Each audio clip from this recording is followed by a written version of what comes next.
Alright, shalom, man. Back again with another video presentation. Now, in today's video, I'm going to go over a precept in the book of Sirach that a lot of these my set niggas are trying to utilize to say that you can't have concubines, you cannot deal with the woman of the nations, or you can't marry the woman of the nations. But before I could get started, if any of you tampon boys, all you simp, you better males, okay?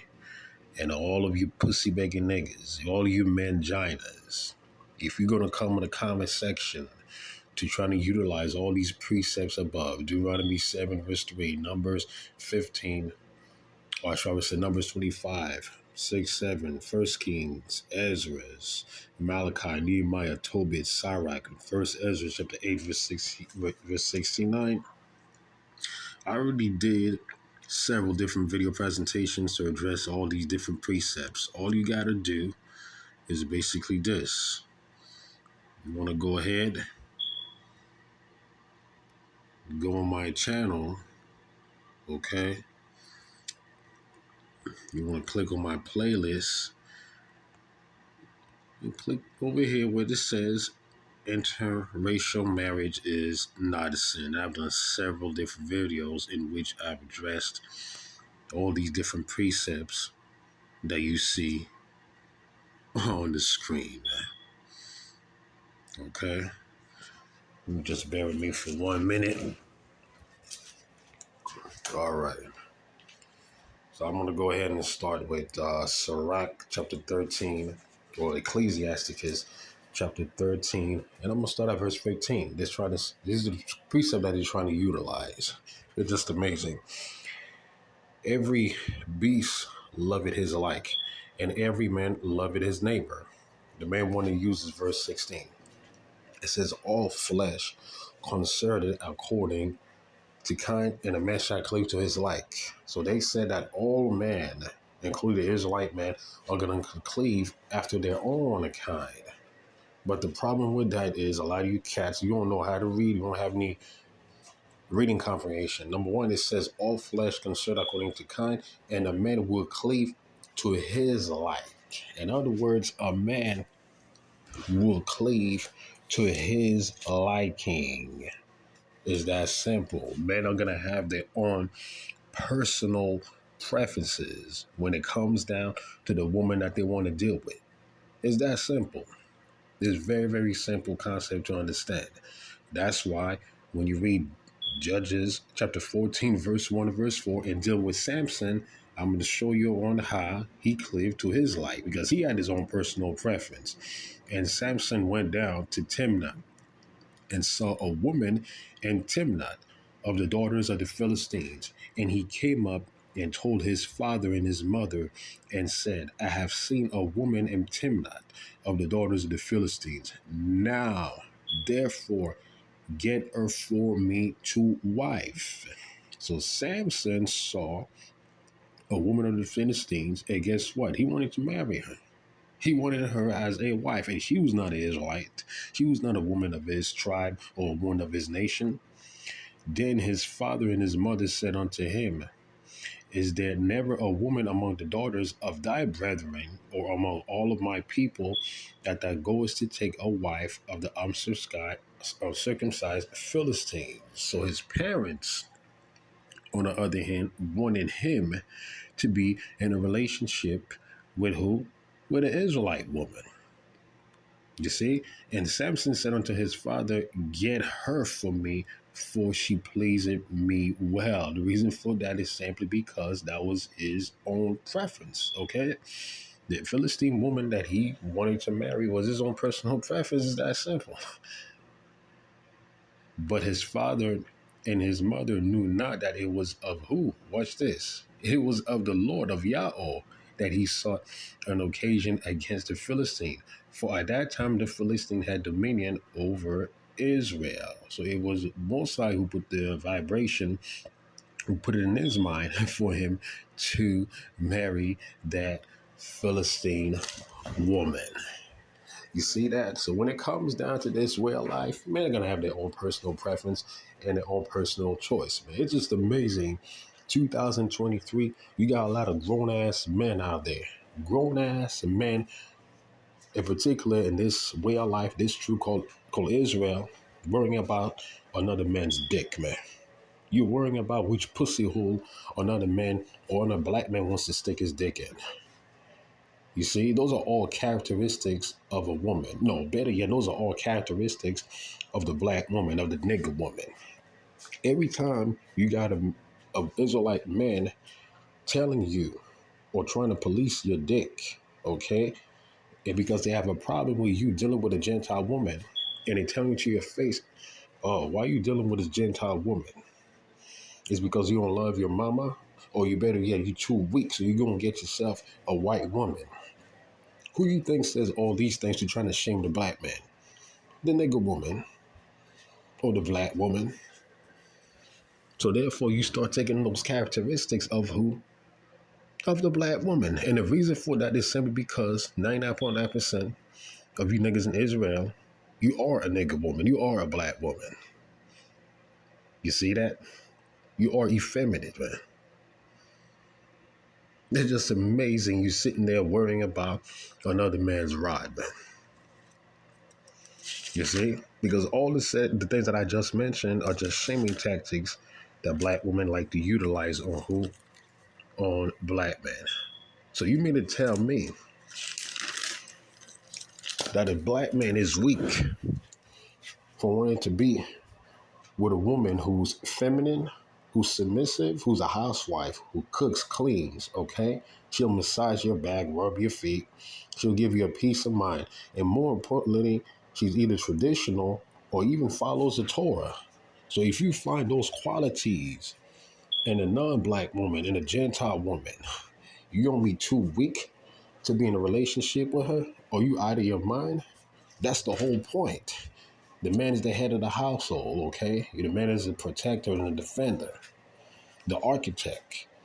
And you want to be with a woman who's the total opposite of you. But instead, you want us to be with a nigger woman who's very masculine, aggressive, argumentative, very combative, loud, ghetto, dominant, with a big dick energy. A woman who's trying to emasculate, a black woman who's trying to emasculate you, to control you, to spiritually castrate you. Those are the type of women that a lot of these simp niggas want us to deal with. It is also another reason as to why you see the Passport Bro movement, SYSBM movement, is growing like wildfire. Just check out on any social media platform. You see a lot of black men in their 20s, 30s, 40s. They're moving overseas. They're moving in places like Colombia. They're moving in places like Brazil, Dominican Republic, Thailand, Philippines, Cambodia. And guess what? They're going over there to go get themselves what? A Gentile woman. A lot of them are married and they're actually living overseas. They're literally living America and moving overseas to be in relationship with who? With Gentile women. Because the Gentile women over there are traditional.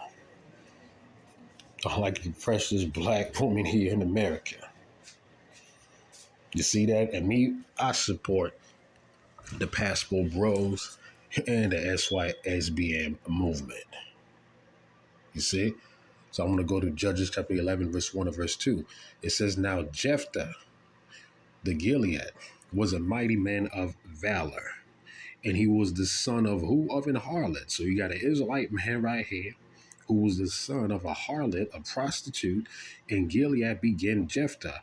And Gilead's wife bare him sons. Okay? And his wife's sons grew up. And they thrust out of Jephthah and said unto him, Thou shalt not inherit our father's house, for thou art the son of a strange woman. So you have another example right now of an Israelite man who came out of the womb of a harlot, of a prostitute, but more importantly, guess what? He came out of a womb of a Gentile woman because it was his father's personal preference to deal with a Gentile woman. Because it says that every man gonna cleave to what? To his own like. they're going to have their own personal preferences. So even if they want to also deal, guess what? If they want to deal with the Israelite woman, that's their own personal preferences. Just like all you sincere brothers watching this video presentation right now, it's your own preference. If you want to deal with an Israelite woman, then that's your own personal preferences. There's nothing wrong with that. And if you want to deal with a Gentile woman, then that's your own personal preference. Okay? There's nothing other people can say about that either. Zechariah chapter 8, verse 20 to verse 23. And it says, Thus saith Yahweh of hosts, it shall yet come to pass that there shall come people, and the inhabitants of many cities, and the inhabitants of the city shall go to another, saying, Let us go speedily to pray before Yahweh, and to seek Yahweh of hosts, and I will go also.